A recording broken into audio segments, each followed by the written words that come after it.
Who is the greatest play-by-play commentator in wrestling history? Some older fans may say Gorilla Monsoon, whose iconic soundbites were the backing track to the Hulkamania wrestling boom. Attitude Era fans will say JR, who helped elevate up guys like Stone Cold, The Rock, and Triple H. Modern fans have a couple of good ones to choose from, whether it be Mauro Ranallo, who made prime black and gold NXT the best brand of wrestling ever. Some may choose Excalibur, who has helped AEW grow by being the scintillating man in the mask, and then some may say the man who is the focus of this here video. Michael Cole, who has been the voice in wrestling fans' ears for over 20 years.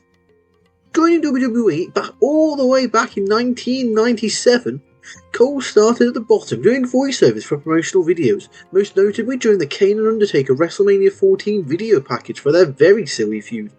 A rather boring match. Then he became a backstage announcer, which led to him becoming a fill-in play-by-play guy when JR was unavailable, and then becoming a full-time announcer in 1999 upon the debut of SmackDown.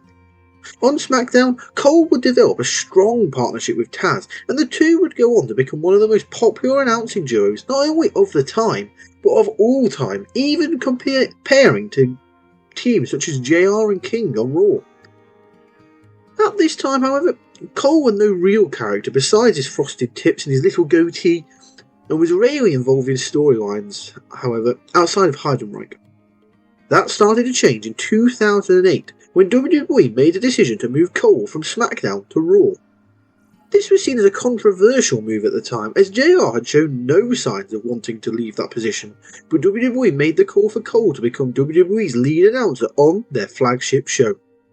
Before we carry on with our review of Michael Cole, I just want to welcome you to the club, and welcome you to this video, where we're going to be looking at Michael Cole's career, and in particular focusing in on his heel turn. Welcome to the club. Now, back to Mr. Cole. In 2010, Michael Cole started to show signs of a heel turn. He became more arrogant and started to belittle faces such as Daniel Bryan, whilst he became a super fan of heels such as The Miz. Cole literally started branding himself as the voice of WWE, and quickly became the spokesperson for the hated Raw Anonymous general manager. Every time that noise would play, Michael Cole would stand up and say, "Ladies and gentlemen, I have just received an email from the anonymous Raw general manager." Dreadful stuff. Guarantee you me just saying it and that noise will play has got that noise in your head. Michael Cole as a heel was dreadful and amazing at the same time.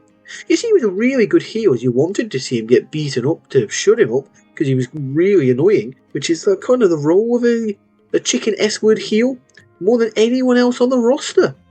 The issue came in that he was also the lead play-by-play announcer. It's meaning he was audible 100% of the time, so you also wanted to change the channel as he wouldn't shut up or go away, which is the opposite of what any wrestler should be trying to do. Cole became a suffocating presence in WWE. Raw was no longer about the wrestling in the ring. Nobody could concentrate on that, as fans were subjected to Cole's ranting and raving over everything in the ring. Raw became the 3-hour Michael Cole promo every week, going back to what classic moments like Christian winning the World Heavyweight Championship and the Summer of Punk are tainted by having to listen to Cole screaming over all their action. Cole's screen time didn't let up though, and Cole was said to have become a favourite character of Vince McMahon, with Vince being able to say everything he wanted to say through Michael Cole. During this, Cole began to feud with his fellow announcer Jerry Lawler in a feud that would, air quotes, culminate at WrestleMania 27. This feud dominated Raw's television for months, and was one of the most pushed storylines from those few months. Lawler and Cole wrestled a ridiculously long match at WrestleMania that came halfway through the show, meaning half the show it still had to put up with Michael Cole heel on commentary. And inexplicably, Michael Cole got the majority of the offense, and the feud didn't even end there as Cole got the win. This was for some reason stretched out over 2 more pay-per-views. Finally, the feud was put to bed as Lawler got the win at Over the Limit 2011, and he defeated Michael Cole in a Kiss My Foot match. Cole slowly began to turn babyface after the match. He started to become less of a tedious presence afterwards. He was still on the side of the heels, but he was less obnoxious than he had been previously. Then, one moment would change everything. On the September 10th, 2012 episode of Raw, Lawler suffered a life-threatening heart attack while commentating with Cole on Raw just an hour after he had wrestled a match.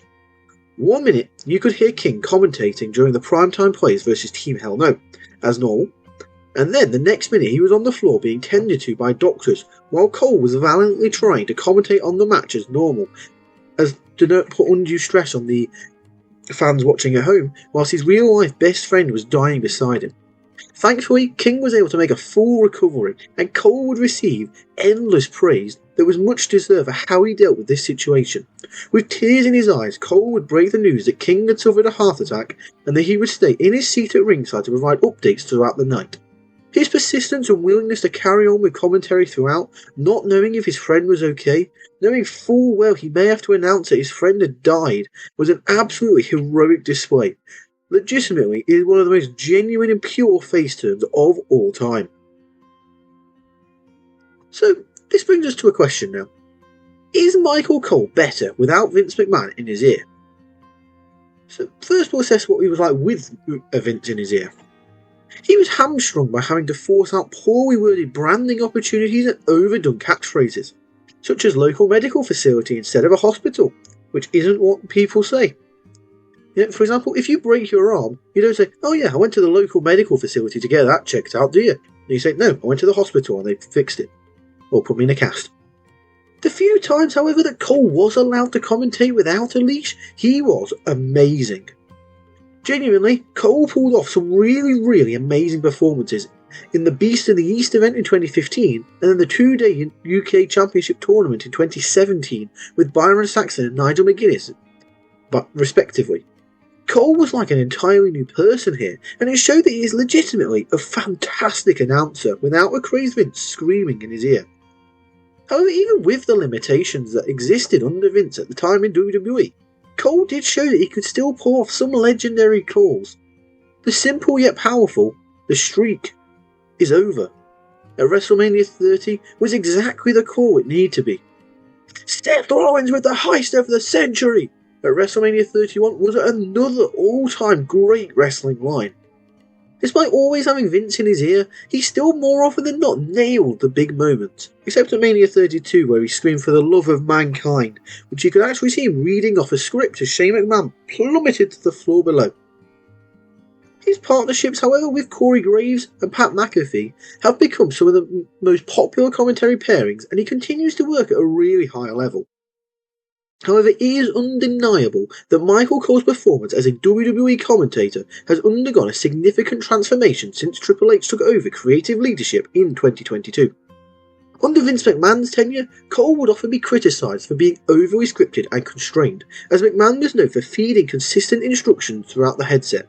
You could see these struggles under other commentators that they brought in, such as Adnan Virk and Jimmy Smith. However, with Triple H at the helm, Cole and the other commentators have been granted more creative freedom. This allows for their authentic personality and expertise to shine through. This shift has been widely praised by fans and critics alike, as Cole now delivers commentary that feels more natural, engaging and insightful. If you want to see examples of this, check out SummerSlam 2022, the WrestleMania 39, but especially the Dominic Mysterio vs Rey Mysterio match. He is incredible on both of those. His ability to weave storytelling with in-ring action has elevated the overall viewing experience, making him a standout voice in WWE's current product, with his incredible line from last year's WrestleMania, where he was, as the referee's hand was counting for the 3 count during Cody Rhodes' Roman Reigns, he screamed, "Finish the story," and it genuinely adds so much to that match. What makes Cole especially great here is his chemistry he has with his co-commentators, whether that be the energetic and bubbly Pat McAfee or the slightly more heel Wade Barrett. He has flourished in this new era. The relaxed environment fostered by Triple H has enabled Cole to embrace a more dynamic and entertaining style, often incorporating in humour and genuine reactions into his commentary. This has not only enhanced his own performance, but also brought out the best in his broadcast partners. Cole's adaptability and professionalism have solidified his status as a cornerstone of WWE's commentary team, proving that he thrives when given the opportunity to showcase his true potential. His evolution under Triple H's leadership is a testament to the impact of creative freedom on a talented performer. By name may not be quite the GOAT that they bill him as on WWE TV these days. That's probably still just about JR or Mauro Ranallo. Coin flip there, really. It is undeniable that Cole will surely be missed when he finally decided time to hang up the headset. And there you have it. There is our review of Michael Cole's WWE commentary career. So, what do you think? What's your opinion on Michael Cole? Let us know in the comments down below. If you've enjoyed this video, be sure to click the thumbs up button and click subscribe if you're new around here. That's all for now though, so I'd just like to say thank you for watching and welcome to the club. See ya!